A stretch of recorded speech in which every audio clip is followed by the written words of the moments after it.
Hello friends, সিবি মেরি stream চ্যানেলে আমি তোমাদেরকে ওয়েলকাম জানাচ্ছি। তোমরা সবাই এবছর যে 2025 সালে আমাদের ওয়েস্ট বেঙ্গল জেকা এক্সাম হবে, এটা তোমরা নোটিফিকেশান পেয়ে গেছো ওয়েবসাইটে।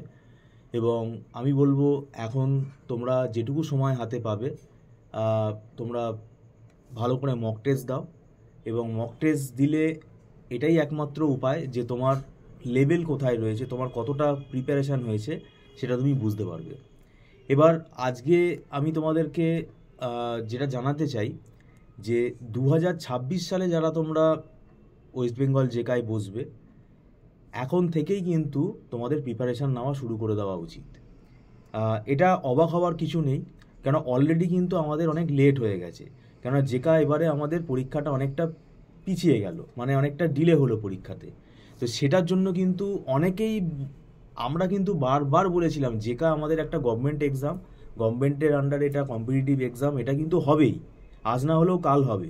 এবার স্টুডেন্টরা কি হয়, আমাদের কাছে তো বিভিন্ন এনকোয়ারি আছে, তারা যেহেতু পরীক্ষাটা হচ্ছে না, তারা একটা স্বাভাবিকভাবে কি হচ্ছে কনফিউশনে পড়ে যাচ্ছে যে তারা যারা 2026-এ জেকা এক্সাম দেবে তারা সেখানে কনফিউশনের মধ্যে রয়েছে যে তাহলে কি আমরা এখন পড়া শুরু করব, আমরা কি 2026-এ পরীক্ষা দিতে পারবো। এইটা আমি এর আগেও বলেছিলাম যে এটা ভাবার কোনো কারণ নেই, কেন পরীক্ষা ঠিকই হবে, পরীক্ষাটা হয়তো একটু লেটে হবে, কিন্তু যারা 2026-এর যারা ক্যান্ডিডেট তাদের কিন্তু এটা নিয়ে ভাবনার কোনো চিন্তার কারণ ছিল না। কারণ তাদের কিন্তু আমি বারবার বলেছি তোমরা পড়া শুরু করে দাও। কেন জেকা এক্সামের এখন আমাদের যে সিলেবাস, একটা ভুল ধারণা মিটে গেল, সেটা হচ্ছে এর আগেও আমি বলেছি যে জেকাতে কি ম্যাথস থাকবে, তো 2025-এ যে আমাদের ইনফরমেশান বুলেটিনটা বেরোলো সেখানে কি ম্যাথস আছে, সেখানে কিন্তু ম্যাথস নেই। কম্পিউটার সায়েন্স, কম্পিউটার অ্যাপ্লিকেশনের যে সিলেবাসটা ছিল সেটাই রয়েছে। তাই তোমরা কিন্তু এখন অ্যালার্ট হয়ে যাও। পরের বছর 2026-এ সিলেবাস চেঞ্জ হবে কি হবে না সেটা পরের আলোচনা, সেটা ওয়েবসাইটে বোর্ড আমাদের জানাবে। কিন্তু এখন জেকার যে সিলেবাস, আপাতত যে সিলেবাসটা এখন আমাদের পরীক্ষা হচ্ছে, এখানে 10টা সাবজেক্ট আছে। এই 10টা সাবজেক্টের যে সিলেবাস লোড, এটা অনেক বড়।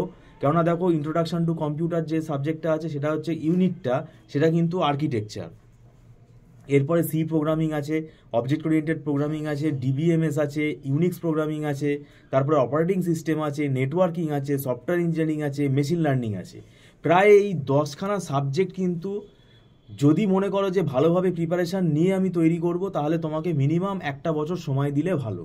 এই একটা বছর সময় দিলে তোমাদের সুবিধা কী হবে, ধরে ধরে সিলেবাসটা এগোনো যাবে, ক্লাস টেস্টগুলো দিতে পারবে তুমি অনেক বেশি করে, এবং কনসেপ্টটা ভালো করে ক্লিয়ার হবে। যদি কারোর গ্র্যাজুয়েশনের পড়া কমপ্লিট না হয়, তারা তাহলে গ্র্যাজুয়েশনের পড়াটাও কিন্তু পাশাপাশি স্মুথলি করে যেতে পারবে। এই কারণেই আমার এই তোমাদের অ্যাডভাইসটা দেওয়া। এবং যত বেশি ক্লাস টেস্ট দেবে তত দেখবে তোমাদের কনসেপ্টটা ক্লিয়ার হচ্ছে, তোমার মানে কোথায় কোথায় মানে ল্যাকিং রয়েছে সেই জায়গাগুলো কিন্তু আমরা বুঝতে পারবো। আর আমাদের ইনস্টিটিউটে আমরা অনলাইনে জেকার যে প্রিপারেশনটা করাই, এটা আমরা ক্লাস শুরু করে দিতে চলেছি, এবং এটা আমাদের লাইভ ক্লাস হয় এবং অনলাইন প্ল্যাটফর্মে হয়। আর এখানে আমাদের পুরোপুরি মান্থলি ফিস সিস্টেমের বেসিসে ক্লাস হয়। তো এটাতে তোমাদের সুবিধা হবে, মাসে মাসে এটা অ্যাডভান্স পেমেন্ট করে স্টুডেন্টরা ক্লাস করে, এটা নট রিফান্ডেবল। আর একদম ছোট ছোট ব্যাচে ক্লাস হয়, মানে আমি বলছি না যে 20 জন 22 জন এরকম পুরো ব্যাচে আমাদের ক্লাস করানো হয়, একদম ছোট ছোট ব্যাচে ক্লাস হয়। এবং মান্থলি যে ফিসটা, এটা একদম নমিনাল ফিস।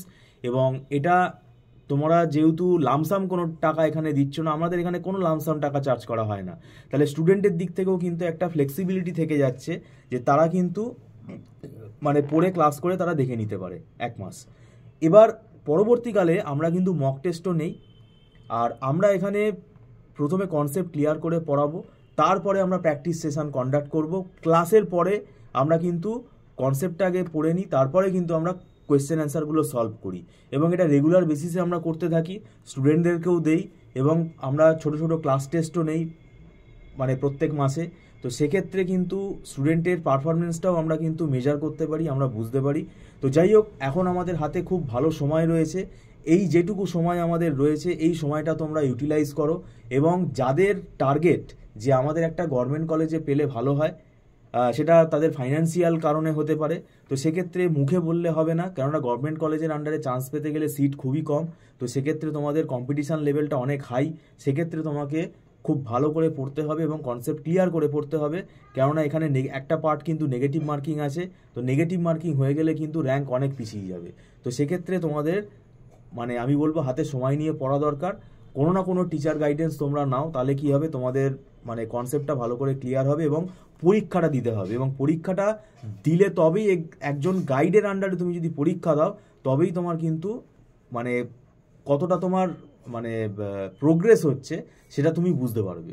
এমন কিছু টাফ না, পরীক্ষাটা কিন্তু যদি এইভাবে পড়ো তাহলে দেখবে ভালো হয়ে যাবে। ইনকেস তুমি যদি মানে র্যাঙ্ক তোমার একটু পিছিয়েও যায়, পিছায় বলতে যদি তুমি খুব বেশি পেছনে র্যাঙ্ক না করো, তুমি অনেক ভালো প্রাইভেট কলেজেও কিন্তু চান্স পাবে।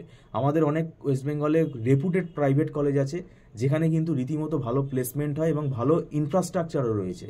তো তারা কিন্তু জেকার র্যাঙ্কের বেসিসেই কিন্তু অ্যাডমিশনটা নেবে। তো যাই হোক, ভিডিওটা সম্পূর্ণ দেখার জন্য তোমাদেরকে আমি ধন্যবাদ জানাচ্ছি। Thank you so much.